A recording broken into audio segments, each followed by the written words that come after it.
Nesta apresentação nós vamos abordar os conjuntos numéricos. Nós começamos com o conjunto dos números naturais, que é o conceito mais elementar que nós temos de contagem desde quando nascemos. O conjunto dos números naturais é formado pelos números 0, 1, 2, 3 e assim por diante. Dentro do conjunto dos números naturais, nós temos duas operações, a operação de adição e a operação de multiplicação, que têm as seguintes propriedades. A propriedade associativa, que quando nós somamos um número A com B e o resultado somamos com C, é equivalente a fazer a operação de A mais o resultado de B mais C. O mesmo ocorre com a multiplicação. Multiplicando A com B e o resultado com C, é equivalente a fazer A vezes o resultado de B vezes C. Além da operação associativa, nós temos a comutativa, onde A mais B é equivalente a B mais A, ou A vezes B é equivalente a B vezes A. O elemento neutro para cada uma das operações, onde para a adição o elemento neutro é o zero, que qualquer número A é pertencente ao conjunto dos números naturais. Quando fazemos a soma de A com zero, continua dando A, e o elemento neutro da multiplicação, que é o 1, quando fazemos A vezes 1, continua dando A. Temos a propriedade distributiva, onde relacionamos as duas operações, a multiplicação com a adição.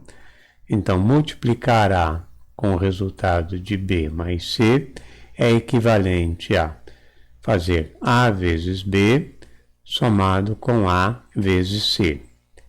O pessoal costuma chamar essa operação de chuveirinho, Faz esse vezes esse, mais esse vezes esse.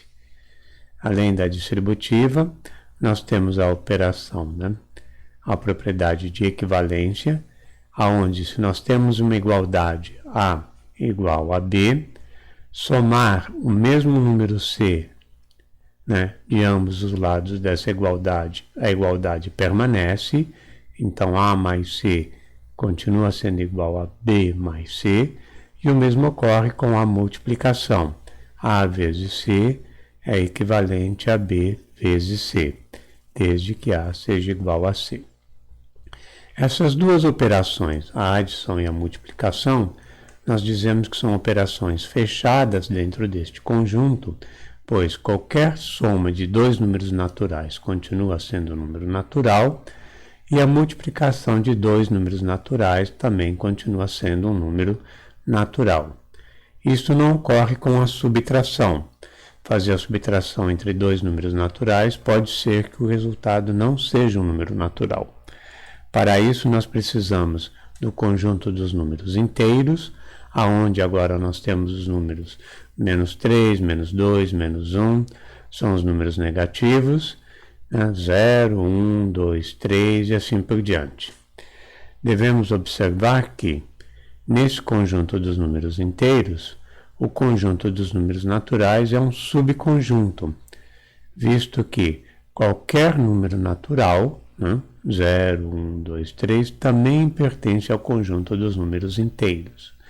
E agora, neste conjunto, a subtração pode ser realizada, pois se eu tiver a subtração de 1 menos 2, o resultado é menos 1, que pertence a esse conjunto. No conjunto dos números inteiros, aquelas propriedades P1, P2, P3, P5 continuam sendo válidas.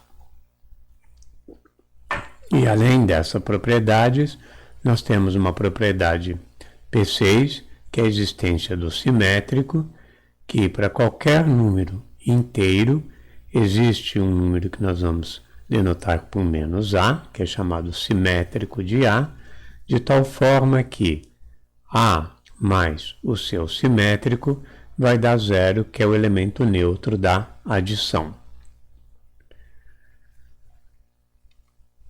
Neste caso, a subtração pode ser vista como um caso particular da adição, aonde nós podemos definir que A menos B, na realidade, seria A somado com o simétrico de B.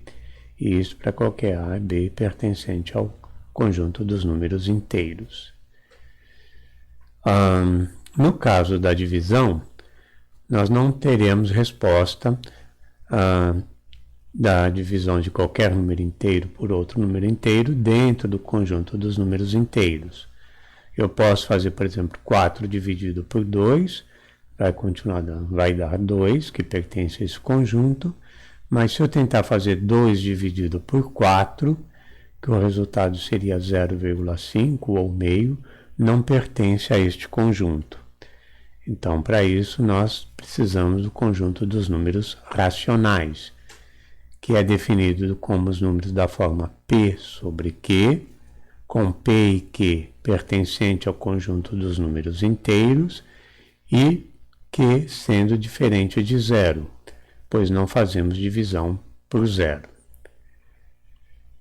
Neste conjunto, as propriedades de P1 a P6 são válidas, então a associativa, comutativa e até a existência do simétrico de um número.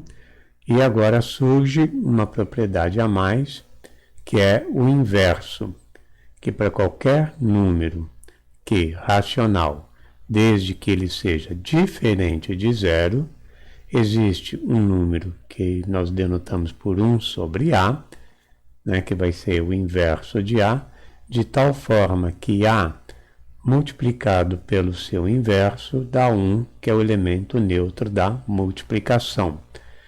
Então aqui a gente completa aquela ideia de operar um número com o outro para obter o elemento neutro da operação, que vai ser o inverso de um número.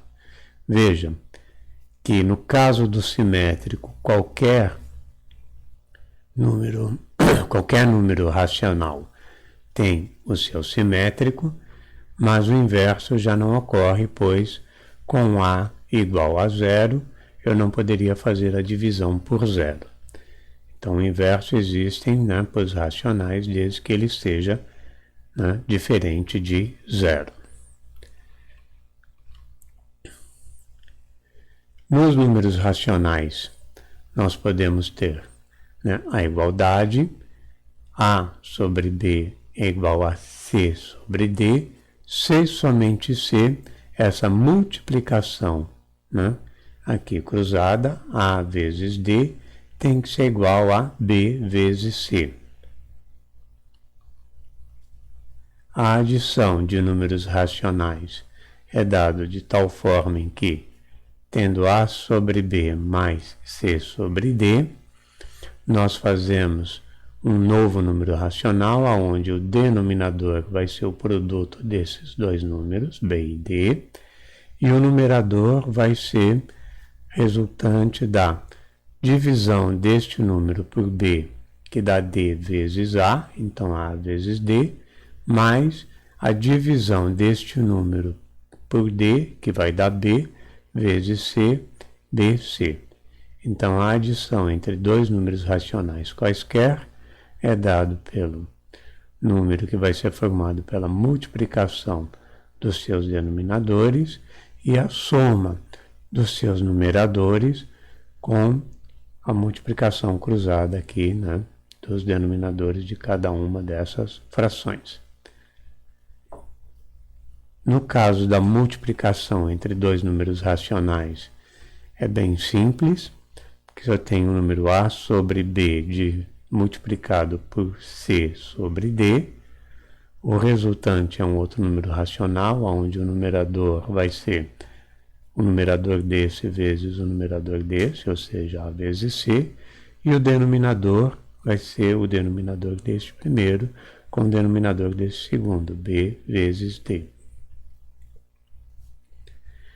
O inverso de um número racional, 1 sobre A sobre B, ele vai ser da forma B sobre A, ou seja, o que era denominador passa a ser numerador e o que era numerador passa a ser denominador.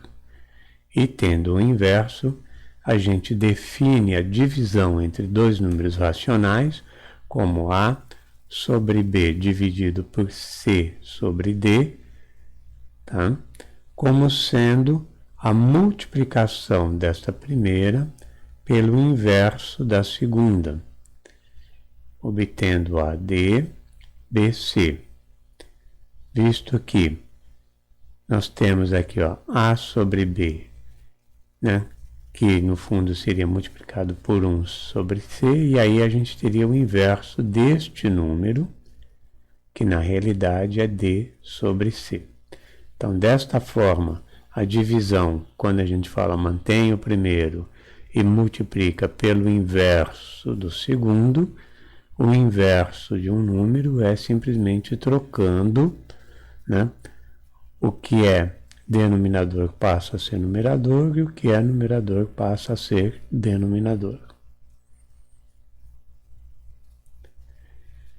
No número racional, nós podemos ter a sua representação na forma decimal de duas formas diferentes. Ele pode ter uma representação finita, que é o caso, por exemplo, de 1/4 ou de 11 sobre 16, aonde a gente obtém essa representação fazendo a divisão, ou pode ter uma representação na forma de dízima periódica, que é o caso, por exemplo, de 1/3 ou de 12 sobre 13, aonde a dízima periódica ocorre quando você tem, né, um período, né, que aqui seria um período simples, 3, 3, 3, 3, 3 de forma infinita, e neste caso aqui nós temos uma parte que não faz parte da dízima, mas se nós observarmos, este termo aqui começa a repetir agora, né, infinitamente. Ok? Bom, mas nós temos representação decimal de números que não se encaixa em nenhuma dessas duas condições, ou seja, não é uma representação finita, é uma representação infinita e não forma uma dízima periódica, ou seja, não há um elemento que aqui vai se repetindo de forma, né, sistemática, como ocorre neste caso aqui, né, e neste caso. Então, que número seria este? Tá? Estes números, eles são chamados de números irracionais, números que não podem ser colocados numa forma de razão, como é o caso, né, do 1/4, do 11 sobre 16, do 1/3 e assim por diante. Ele não pode ser colocado na forma P sobre Q, com Q diferente de zero. Esses números irracionais, que temos como exemplo o π, que é um número irracional bem conhecido, raiz de 2, que é 1,4142, que também não forma uma dízima, o número de Euler, que é 2,71828, também continua, e aquele número que a gente tinha colocado. Os números irracionais, eles não podem ser colocados na forma de fração, tá? Então, com isso, é uma classe de números agora, que quando a gente se agrupa com o conjunto dos números racionais, nós formamos o conjunto dos números reais. E nós vamos trabalhar dentro deste conjunto dos números reais, tá? Dentro desse conjunto dos números reais, né, nós temos o conjunto dos números naturais, que vai estar contido, os inteiros, né, e assim por diante, e nós temos subconjuntos que nós consideramos conjuntos notáveis, que são conjuntos em que a gente não considera, né, a presença do zero. Então, a notação que a gente faz naturais com o asterisco, então seria os naturais sem o zero, o inteiro com o asterisco, que seria os inteiros sem o zero, e os reais, né, sem o zero também. Nós temos também conjuntos que nós chamamos de não negativos, ou seja, considerando só, né, a parte que não é negativa, então considera, no caso dos inteiros, o 0, 1, 2, 3, assim por diante. Conjunto dos números reais seria todo número real maior ou igual que 0. E nós temos também os não positivos, né, que seria considerando, né, os negativos com o 0 e aqui também.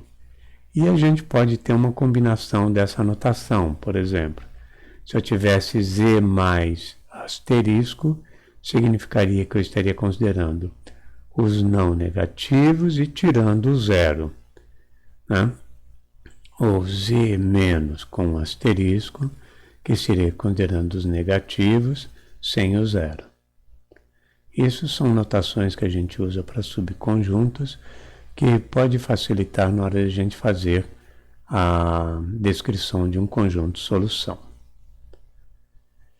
Regras básicas de cancelamento.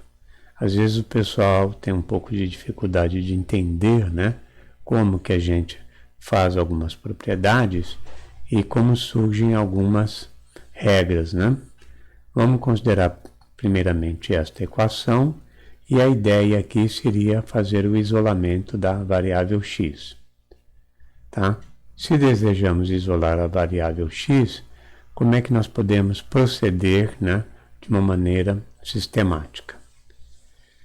Como eu quero que b, né, saia desta parte da equação e venha, né, para cá, o que nós fazemos? Usamos aquela relação de equivalência, ou seja, somando um número aqui e somando o mesmo número deste lado, a igualdade continua, só que neste caso eu vou somar o simétrico de b e somando o simétrico de b deste lado também. O que nós temos? Que b mais o seu simétrico dá 0, então sobra x deste lado, e deste lado fica b somado com o simétrico de b, que é equivalente a fazer c menos b. Bom, na prática, nós usamos aquela regra, né? Se tem somando deste lado, passa para o outro lado com, né, o sinal trocando, sendo negativo.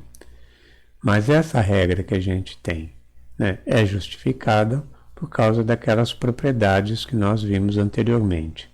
A propriedade de equivalência, que eu posso somar o mesmo número, né, de cada lado da igualdade. A propriedade, né, do simétrico. Então, quando eu somo um número com seu simétrico dá 0. E aqui, né, fazer a soma de um número com o simétrico do outro é equivalente a fazer a subtração.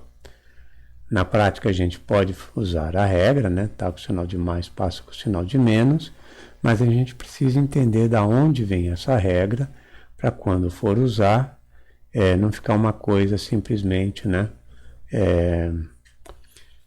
como se fosse uma regra que a gente usa de forma mecânica sem entender o que está acontecendo. Entendendo o que ocorre aqui, você nunca vai fazer uma troca dessa operação, certo? Então, a regra prática, né, se está somando, passa para o outro lado subtraindo, ou seja, trocando o sinal. Ok?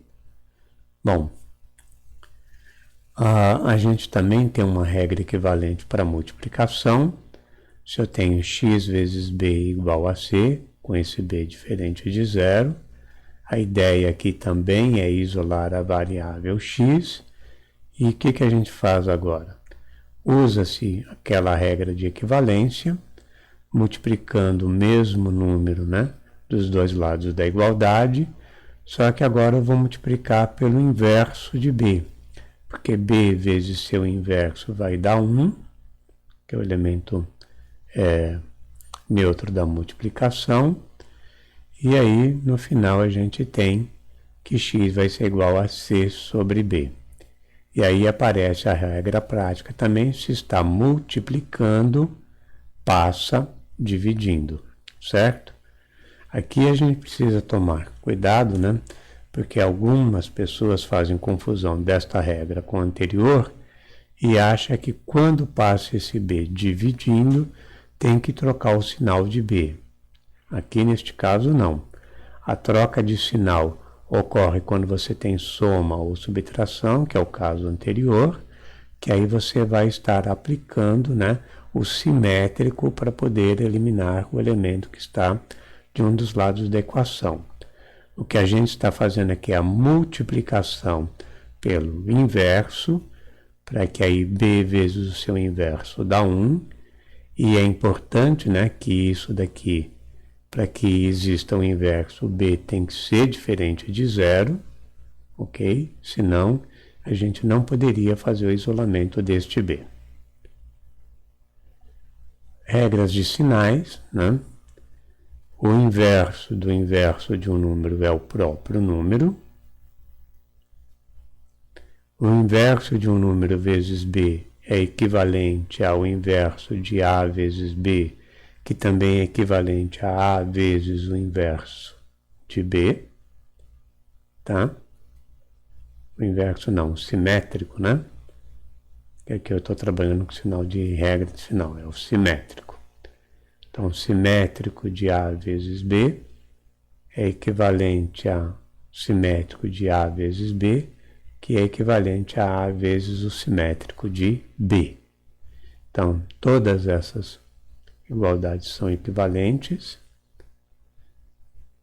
E o simétrico de A vezes o simétrico de B é equivalente a A vezes B. Ok? Que a regra de multiplicação menos com menos, né, vai dar mais. Bom, e é isso, a parte básica das regras de sinais, e na próxima apresentação nós já vamos mudar de tópico falando sobre funções.